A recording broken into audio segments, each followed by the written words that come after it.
Oh, we're live. What is up, ladies and gentlemen? What is up? I wanted to share something with you guys that I think we all kind of do and we don't even realize that we're doing, and it can be a pretty interesting concept when you start thinking about it. So I'm reading this book right now called The Go-Giver. It's awesome. And in the book, one of the things that they, it goes through, and it's actually kind of cool because it's talking to you like it's a story instead of just like a let me teach you how to be a better person. It's actually telling you a story. But one of the things they talked about, like one of the values was like the law was called the law of influence. And what it was talking about was like, are you keeping score? And it means in every kind of relationship in your life, whether it's a personal relationship or business or like friendship, whatever, like, are you keeping score?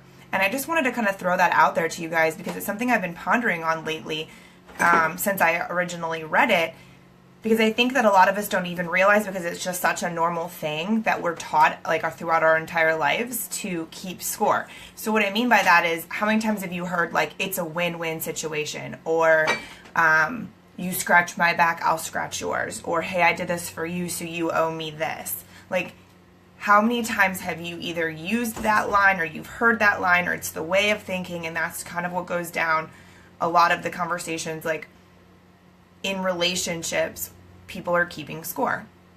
They're keeping score of who did what for who, like who called first, who gave more attention, who gave more information, who gave more this, who did more of this. Like, so it becomes like a tally marks, like who's better, right? And I know a lot of people, and I've done it before in multiple different relationships, quite honestly, like thinking back, kind of reflecting. And again, I don't even think that we realize that we're doing it. So one of the things that I thought was really interesting is it was like, when you're keeping track and you're having those kinds of conversations, when you base your relationships on who owes who what, like you're not being a friend, you're being a creditor. Think about that. Because if you're really a friend and you really care about someone and you really love someone, or you really have the best interest for their business, if it's a client or it's a business associate or somebody you're networking with or whatever, like if you're being genuine and you're being acting from a place of integrity, like there is no scorekeeping. If that's how you're truly presenting yourself, if that is like in all true authenticity, if you're being genuine to the human beings that you're associating with in your life, why would you keep score? Why wouldn't you give them knowledge, give them love, give them support, give them whatever, that sort of stuff, because that's what good people do? Does this make sense? Like, think about that. Like, why does it matter what they're going to be able to give you back? Or what you might get back from someone else because they saw you do it? If that's what you're focusing on, your relationships will not grow. They won't be strong. Not as strong as other people's. Your business is not, it's just not going to work in the same influx if that's where your focus is. It's not a healthy way to act. It's not a healthy way to create. It's not a healthy way to interact with one another. And it's certainly not the way that you should be trying to help people or love people or build relationships with people or interact by any means. Like, give without expectation. Yeah, that's definitely another way of putting it. But like, I think a lot of people, we say like we give without expectation, but think about it a little bit deeper. Like, take it a little bit deeper. How many times have you said, well, they'll pay me back? Or, hey, I did that for you, so you owe me one. Or, I went and let your dogs out for you, so you owe me this. Why? Why do I owe you anything? Why can't we help each other and be good fucking human beings? You get what I'm saying? Like, it's kind of mind-bending, really, to think about it. And I just really wanted to share that because the more people who can grasp this concept and like shine that out, like, see, I always look back. That's why I got that bad boy right there, so I can always have that reminder. But like, think about it. Like, why are you keeping score? First of all, how much time and energy are you subconsciously using that you don't even recognize that you're using on keeping score of who owes you what and what good deed you did for someone else that you might get paid back for one day? No, just do. Put good out into the world. Be a good person. Have that integrity to show up that way all the time. And it will get paid back to you. Like, what you put out there is what you get back. But not if you're keeping score. Not if you're being a creditor versus a friend, because that's actually has a terrible intention behind it. So if you think about that, if you're like, God, I'm always doing so much good stuff for other people, and I never get anything good in return. I never get anything good in return. Like, bad shit's always happening to me. Bad shit's always happening to me. Why? Like, I'm always doing good for other people. Well, maybe that's your answer. If you're doing good for other people only because you want something in return, that's why you're not getting anything in return. The intention that you're putting, the energy that you're putting out there with this good deed isn't of integrity. It's a little mind-bending, huh? Think about that.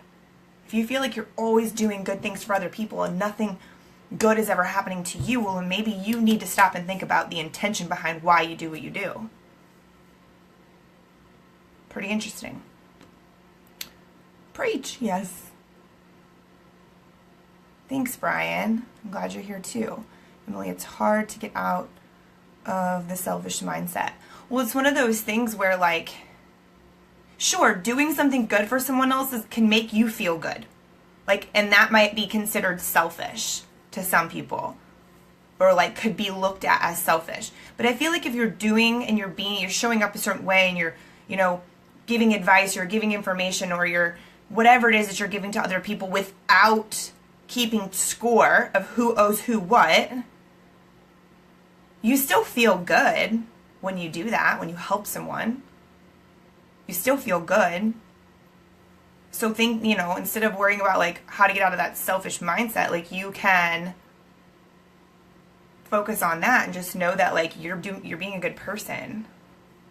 And if more people spent their time and energy on truly just giving love and just truly giving kindness and truly giving information and truly giving of themselves in their relationships that they have throughout their entire lives, if that was the only focus, not for anyone to give them like credit and bow down and give them gold stars and tell them that they're a good boy, but if you just give to give, imagine how much more abundance is going to come back to you. And imagine if more people actually went out into the world and just gave the best of themselves to others simply because they wanted to do that without keeping score or having expectations of getting something in return. And if more people did that, imagine how much better the world would be. Like, think about that for a second. Like, that's how you be change. That's how you create change. But anyway, that went a little deeper than I necessarily expected it to. What do you say? Lindsay, good, thank you. Give abundantly to homeless. I think more people should, because you will get nothing more than a thank you or a hug, which feels way better than getting anything of material value. So, yeah, David, I mean, however you feel called to give, and this isn't even necessarily about giving to, like, charities. That's not even what I mean. That has nothing to do with what I'm talking about, quite honestly. I mean in your relationships, in friendships, in people you meet in business, in people you meet at an event, and people you that contact you asking a question about what you do, or how you did your hair, or where you got your car, or where the nearest bus stop is when you're standing at the coffee shop. You know what I mean? Like, your boyfriends, your husbands, your wives, your sisters, your best friends, like, those are the relationships I'm talking about without keeping score. Like, it's different when you're giving to a large group of people that you don't really know. Like, keeping score, that doesn't really matter. But when you're doing this in, like, your relationships, when the person, like, is standing next to you, and of course we all want people to give us as much as we're giving to them, and that's a whole other subject. Like, if people aren't providing you what you need in a relationship, obviously I'm not saying that you should give to someone forever and ever and ever and let them use you. That's not what I mean. But typically when you give more, that becomes apparent. Either they stay around or they don't. Like, that's a totally different situation. But you should still be doing what you do, living from integrity, interacting in that way without trying to keep score. Because it doesn't matter. Because then, like I said, like, you're not a friend, you're a creditor. And think about how dirty that sounds. Like, how dirty does that feel? You're like, God, I did all these things for these people, but they need to do these things back for me. Like, that feels dirty, right? Ooh, feels icky. Yuck. I don't like it. The point is, I'm always in a how can I serve mindset. That's the exact mindset of scarcity. That's just one aspect of how I execute. Gotcha. Yeah, I'm just talking about in our personal relationships, in our lives, more so. But yeah, I just wanted to share that with you guys. I thought it was a really interesting topic, a very powerful note that people probably don't necessarily, nobody talks about it. So a lot of people don't talk about it. A lot of people don't go there. Opposite of a scarcity mindset. Okay, I was a little, did you see me? I'm like, oh, okay. Gotcha. So yeah, I just wanted to share that with you guys. I'll give you a little nugget to chew on and see, how you can implement that in your life and just go about life watching out for other people and doing your best and acting from integrity and just without expecting anything in return, without trying to keep score of who owes who what, because it's really irrelevant and that's not a great way to live. So thank you guys for being here. This was a good conversation and I'm glad you guys watched. I appreciate you all. Go have an amazing rest of your day and I will talk to you soon.